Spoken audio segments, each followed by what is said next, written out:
औज़ुबिल्लाहिमिनश्शैतानिर्रजीम बिस्मिल्लाहिर्रहमानिर्रहीम। नाज़रीन, इंसानी तमद्दन आज जिस कदर तरक्की याफ्ता है, इसके पीछे बहुत सा तारीख़ी इर्तिका भी शामिल है। बहुत सी सकाफ़तों और तारीख़ी रियासतों ने इस तरक्की में अहम किरदार अदा किया। मैं साजिद भट्टी और आप देख रहे हैं हमारी सीरीज़ दास्तान माजी। और आज हम 2500 साल कदीम एक अजीम सल्तनत यानी मौर्य सल्तनत की तारीख़ और अरूज ज़वाल की मुकम्मल दास्तान पर मुश्तमिल एक इंतहाई तारीख़ी और मालूमाती वीडियो आपके सामने पेश कर रहे हैं। अगर ये वीडियो आपको पसंद आ रही है तो इसको लाइक कीजिए, शेयर कीजिए और मज़ीद मालूमाती वीडियोज़ हासिल करने के लिए चैनल को सब्सक्राइब कर लीजिए और बेल आइकन को दबाइए। नाज़रीन, तारीख़ हिंद की सबसे बड़ी और पहली सल्तनत सल्तनत मौर्य थी। ये सल्तनत 320 कबल मसीह में चंद्रगुप्त मौर्य ने कायम की, जो 180 कबल मसीह तक कायम रही। इस तरह इस रियासत का कुल वजूद 140 साल बनता है। चंद्रगुप्त मौर्य ननद खानदान का चश्मो चिराग था। उसने अपने मशहूर वजीर चाणक्य की मदद से रोमन सल्तनत के खिलाफ बगावत कर दी और एक नए शाही खानदान की बुनियाद रखी। यूनानी असर रसूख ख़त्म करने के बाद उसने मगध पर हमला कर दिया और उसमें ननद खानदान का आखिरी हुक्मरान भी मारा गया। नाजरीन, इस खानदान को मौर्य खानदान क्यों कहा जाता है, इसके बारे में मुख्तलिफ रवायात पाई जाती हैं। एक रिवायत यह है कि चंद्रगुप्त मौर्य की माँ का नाम मौर्य था। उसी की निस्बत से इस सल्तनत का नाम सल्तनत मौर्य रखा गया, जबकि इसके बारे में दीगर रिवायात भी पाई जाती हैं। जैन मत की रिवायात के मुताबिक मौर्य खानदान के बारे में एक रिवायत ये भी है कि वह मोरों के रखवाले थे। एक और रिवायत के मुताबिक जब शाकिया शाह मौर्य मगध से बच निकला तो पहाड़ी पर उसने एक शहर आबाद किया जिसमें इस्तेमाल होने वाली ईंटों के डिज़ाइन पर मोर की गर्दन के नमूने थे। इसी मोर के परिंदे की निस्बत से इस खानदान का नाम मौर्य पड़ गया। महाभारत पर नजरसानी के दौरान इसको संस्कृत की जुबान के लफ्ज़ मेवरा का तलफ़्फ़ुज़ दिया गया, जिसे मोरों का रखवाला कहा जाता है। मौर्य खानदान को बरहमनी खानदान बयान किया जाता है। वो सिर्फ रस्मी तौर पर बरहमन थे, जबकि उन्होंने असलन बरहमी रसूमात की मुखालफत की। उन्होंने बेवाओं के साथ शादी की हिमायत की। इसी तरह वो बरहमनी तर्ज पर ज़ात पात के भी मुखालिफ थे। मौर्य लोग खुतान, तुर्कस्तान और दीगर इलाकों के साथ साथ कश्मीर के भी हाकम रहे। पापा अव्वल से पहले मौर्य लोग राजस्थान के भी हाकम थे। पापा अव्वल भी मौर्य राजा की औलाद बयान किया जाता है। इस तरह मुहरत राजा चित्तौड़ भी मौर्य सल्तनत से ताल्लुक़ रखता था और सिंध के राय शाही का बेटा था। नाज़रीन, तारीख में मौर्य सल्तनत के कुल 9 राजाओं का जिक्र मिलता है, जिनका दौरे हुकूमत कुछ यूँ था। चंद्रगुप्त मौर्य सन 320 कबल मसीह से 298 कबल मसीह, उसके बाद बिंदुसार 298 से 272 कबल मसीह, अशोक आज़म 268 से 232 कबल मसीह, विशरथ मौर्य 232 से 224 कबल मसीह, संप्राति 224 से 215 कबल मसीह, शाली शोका मौर्य 215 से 202 कबल मसीह, देवा वर्मन 202 से 195 कबल मसीह, शाता धनवान 195 से 187 कबल मसीह, बरहादारथा 187 से 185 कबल मसीह। नाज़रीन, मौर्य सल्तनत का कुल रकबा 15 लाख मुरब्बा मील था। मौर्य सल्तनत की सरकारी ज़ुबानें हिंद आर्याई ज़ुबानें थीं, जिनमें मगधी प्राकृत और संस्कृत शामिल थीं। मौर्य सल्तनत मौजूदा पाकिस्तान, भारत, बांग्लादेश और अफगानिस्तान पर मुश्तमिल थी। नाज़रीन, आइए अब हम मौर्य सल्तनत के नामवर राजाओं की हालात ज़िंदगी के बारे में जानते हैं। सबसे पहले चंद्रगुप्त मौर्य। चंद्रगुप्त मौर्य ने तारीख़ हिंद के नए दौर का आगाज़ किया। इसने शुमाली हिंद की तमाम रियासतों को ज़ेर करके अपनी रियासत को वजूद बख्शा और अपनी रियासत को खलीज बंगाल से लेकर बहरा अरब तक वसअत दी। चंद्रगुप्त मौर्य 320 कबल मसीह से 298 कबल मसीह तक 24 साल तक हुक्मरान रहा। इस 24 साल दौर में उसने बहुत बड़ी बड़ी जंगें भी लड़ी। उसने सबसे बड़ी जंग सिकंदर आजम के सालार सेल्यूकस से लड़ी। 305 कबल मसीह में सेल्यूकस ने मौर्य सल्तनत की तरफ चढ़ाई की, मगर उसे शिकस्त हुई। पंजाब में शिकस्त के बाद वो एक शर्मनाक मुआहदे पर मजबूर हो गया और तमाम इलाकों से दस्तबरदार हो गया। ताल्लुकात बेहतर बनाने के लिए उसने अपनी एक बेटी की शादी भी चंद्रगुप्त मौर्य से कर दी। इस मुआहदे के बाद मौर्य सल्तनत की सरहदें मकरान और अफगानिस्तान तक फैल गईं। जैन रवायात के मुताबिक चंद्रगुप्त मौर्य ने आखिरी जमाने में जैन मत को बतौर मजहब इख्तियार कर लिया था।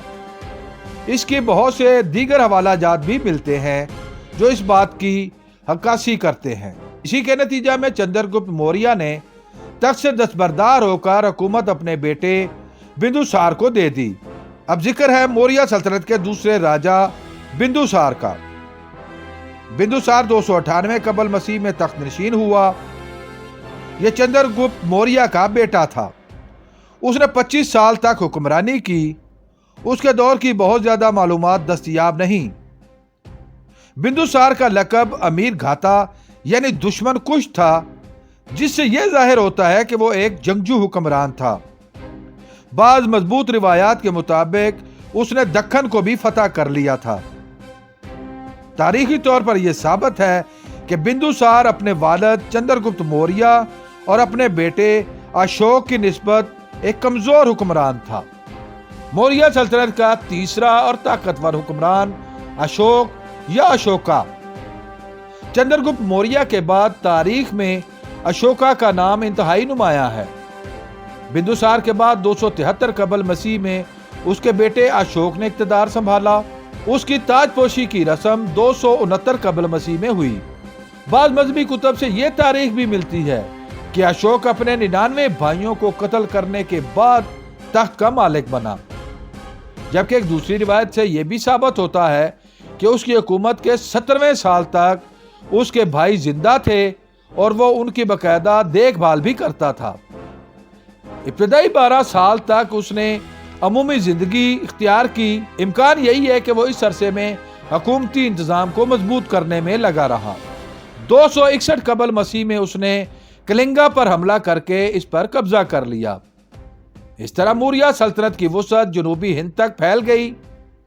इस जंग में लाखों लोग मारे गए, जिसका गहरा असर अशोक की सोच पर पड़ा और उसने फैसला कर लिया कि वो अपनी बाकी जिंदगी में कभी कोई जंग नहीं लड़ेगा, और उसने ऐसा ही किया। उसके बाद उसने इखलाकी तालीमात के फरोग पर तवज्जो मरकूज की और बहुत ज्यादा फलाही मंसूबा जात पर भी काम किया। उसने मुसाफिर खाने और शिफा खाने बनवाए। जानवरों को मारने पर पाबंदी लगा दी। कहा जाता है कि उसने बुद्ध मत इख्तियार कर लिया था। उसके जमाने में बुद्ध मत को बहुत ज्यादा तकवीयत मिली।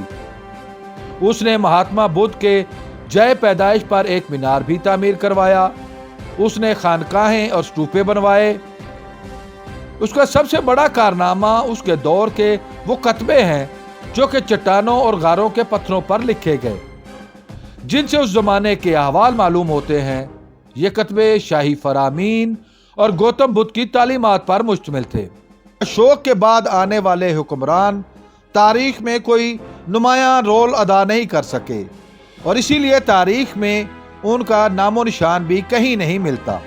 नाजरीन, मौर्य सल्तनत 2500 साल कबल वजूद में आई, लेकिन अगर उसके तर्ज हुक्मरानी को जांचा जाए तो यह बात बरमला तौर पर आश्कार हो जाती है कि उस जमाने में भी बहुत बेहतरीन निज़ाम हुकूमत, एक फलाही रियासत और एक तरक्की याफ्ता मुआशरा वजूद में आ चुका था। आइए अब मौर्य सल्तनत के निज़ाम हुकूमत पर नजर डालते हैं। मौर्य सल्तनत दूसरी बड़ी और मौरूसी बादशाहत थी। राजा को देवता का नुमाइंदा समझा जाता था। तमाम इंतजामी, फौजी और अदालती इख्तियारात बादशाह के पास थे। मुशीरों की एक मजलिस यानी मंत्री परिषद कायम की गई जो कि मशवरे देती थी। मौर्य सल्तनत की वजारतों में मंत्रन यानी मुशीर खास, प्रोहत यानी मजहबी अमूर का वजीर, अपाक यानी सूबेदार, आधिकारिका यानी काजी, सेनापति यानी सिपा सालार और राजोका यानी हाकिम जिला शामिल थे। अशोक के जमाने में एक नया शोबा और ओहदा भी मुतारफ करवाया गया जिसे धर्म मानमंत्रा कहा जाता था। यह एक मजहबी मोतसिब था जो कि मजहबी अमूर के निफाज का जिम्मेदार था। उस जमाने में ये तमाम ओहदेदार मोरूसी होते थे। इसके अलावा मुख्तलिफ रियासतें और जागीरें थी जो कि राजा की बादशाहत को कबूल करती थी और उनके हुक्मरानों को राजा, अधिराजा और महासमानता कहा जाता था। ये अपनी रियासतों में आजाद थे, ये अपनी फौज भी रख सकते थे, ये राजा को एक तयशुदा रकम अदा करते थे। उस जमाने में भी गांव में बाकायदा पंचायत सिस्टम मौजूद था जो मुकामी मसाइल को मौका पर ही हल करती थी।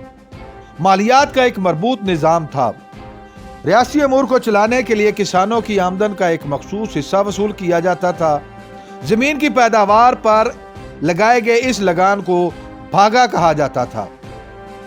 उसके अलावा आबपाशी का महसूल लिया जाता था जो कि पैदावार का 5वां हिस्सा था। इसके अलावा मवेशी, मकानात, सामान तिजारत, आबकारी, नमकसाजी, कानकनी और कुमारखाने पर भी टैक्स थे। दरियाओं में सरकारी कश्तियां थीं जिन पर लोगों से किराया लिया जाता था। यह आमदन भी राजा को पेश की जाती थी। शहर के अंदर पैदाइश और मौत पर भी महसूल लिया जाता था। मुजरिमों से जुर्माना यानी दंड वसूल किया जाता था। नाज़रीन, मजमूई तौर पर मौर्य सल्तनत एक गैर अस्करी रियासत थी, मगर इब्तदाई दौर में यह एक बहुत बड़ी फौज की मालिक थी। प्लिनी के मुताबिक चंद्रगुप्त मौर्य की फौज में 6 लाख प्यादा, 30,000 घुड़सवार और 9,000 हाथी शामिल थे। इस फौज की निगरानी एक मजलिस के सुपुर्द थी। हुकूमत और अस्की अमूर खश्तियों के हवाले थे। अशोक के बाद यह फौज इंतहाई कमजोर हो गई और आहिस्ता आहिस्ता यह रियासत के खात्मे का भी मूजब बनी।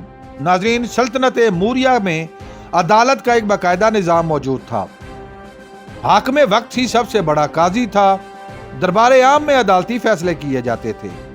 इसके बाद सूबों और जिलों की अदालतें थीं जहां 3 से 5 काजियों की कौंसल मिलकर फैसला करती थी। अदालतों के फैसलों में बुद्ध मत की तालीमात का गलबा दिखाई देता है। उस दौर की सजाओं में जुर्माना, आज़ा का काटना, जलावतनी, जायदाद की कुर्गी और सजाए मौत भी शामिल थी। सजाए मौत चंद्रगुप्त मौर्य से लेकर अशोक के जमाने तक भी कायम रही, मगर अशोक के जमाने में सिर्फ इतनी रियायत बरती जाती थी कि सजाए मौत के ऊपर अमल दरामद 3 दिन तक मौखर कर दिया जाता था। अगेन, जहां किसी भी सल्तनत की कामयाबी और उसके अरूज की वजूहात में उसका निज़ाम हुकूमत शामिल होता है, मगर तारीख में उसकी तामीरात भी उसके शानदार माजी की अक्कास होती हैं। मौर्य सल्तनत के दौर में बहुत सी तारीखी तामीरात हुई जो ज्यादातर लकड़ी की थी और जमाने के साथ साथ नापैद हो गईं। मौर्य सल्तनत का दारुल खुलाफा पाटलिपट्टर 9 मील लंबा और 1.5 मील चौड़ा शहर था। उसके गिर्द लकड़ी की मजबूत दीवार थी जिसमें 64 दरवाजे थे। इसके ऊपर 500 बुर्ज थे। दीवारों के बाहर एक खंदक थी जिसमें दरियाए सून का पानी भरा जाता था। शहर के अंदर चंद्रगुप्त मौर्य ने लकड़ी का एक महल बनवाया। उसकी दीवारों और सतूनों पर सोने का पानी फेरा गया। दीवारों पर सोने की बेलें और चांदी के परिंदों के नकूश उभारे गए। चीनी सियाफाहियान ने इस शहर का विजिट किया और अहवाल भी दर्ज किया। अशोक ने आलीशान स्तूपे और राहब खाने भी तामीर करवाए। मुख्तलिफ सतून पत्थर की चट्टानों को तराश कर बनाए गए जो कि 50 फुट ऊंचे और 50 टन तक वजनी थे। नाज़रीन, हिंदी तहजीब एक ज़रई तहजीब है। मौर्य सल्तनत के दौर में ज़राअत को बहुत ज़्यादा फ़रोग़ दिया गया। आबपाशी का एक मुनज़्ज़म नेटवर्क बनाया गया। तालाब और नदियां बनाई गईं और गैर आबाद ज़मीनों को आबाद किया गया। इसी सिलसिला में चंद्रगुप्त मौर्य के एक सूबेदार पोची गुप्त का नाम मिलता है जिसने काठीवार के करीब एक मुकाम गरनार में पत्थरों को काट कर एक खूबसूरत झील बनवाई जो सदर्शन झील के नाम से मशहूर हुई। अशोक के जमाने में इस पर मजीद काम हुआ और उससे नालियां बनाई गईं ताकि इर्द गिर्द की जमीन को सराब किया जा सके, जिससे इस इलाके में हर तरफ हरियाली फैल गई। नाजरीन, तारीख गवाह है कि हर अरूज के बाद जवाल लाजिम है। इसी तरह एक अजीम सल्तनत यानी सल्तनत मौर्या अरूज की बुलंदियों को छूने के बाद बिल आखिर जवाल का शिकार हो गई। दुनियावी तर्ज हुक्मरानी में यह बात साबित है कि जो रियासत भी अस्करी तौर पर कमजोर होती है वो जल्द खत्म हो जाती है। सल्तनत मौर्या का भी यही हाल हुआ। अशोक की पॉलिसियों की वजह से रियासत की जंगी ताकत खत्म हो गई, फौज का जंगी जज्बा कमजोर हो गया, जिससे हुकूमती कंट्रोल भी कमजोर होता चला गया। दूसरी तरफ बुद्ध मत की मुखालफत में ब्राह्मण भी मुतहर्रक हो गए और उन्होंने बुद्ध मत के प्रचार करने वाले हुक्मरान के खात्मे के लिए कोशिशें शुरू कर दी। जल्द ही जात पात को इस कदर उजागर किया गया कि रियासत में इंतशार किसी कैफियत बन गई। फौज ना होने की वजह से किसी को भी हुकूमत का खौफ ना था।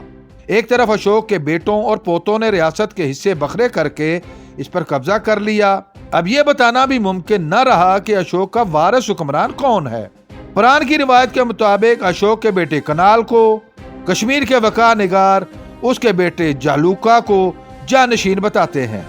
तीसरी रिवायत के मुताबिक अशोक के वज़रा ने अशोक के पोते संप्रति को जानशीन बनाया था। इसी तरह कुछ बेटों और कुछ पोतों के मजीद नाम भी तारीख में मिलते हैं। आखिर इन्हेतात इस कदर बढ़ गया कि फौज के सालार पुष्यमित्रा ने राजा बृहद्रथ को कत्ल करके मौर्य खानदान को खत्म कर दिया और इसके साथ ही इक़्तिदार और रियासत भी खत्म हो गई। उम्मीद है आपको हमारी ये काविश पसंद आई होगी। बहुत जल्द एक नई मालूमाती वीडियो लेकर आपके सामने हाजिर होंगे। अगर आप इस वीडियो के बारे में अपनी कोई राय देना चाहें तो कमेंट बॉक्स का इस्तेमाल करें।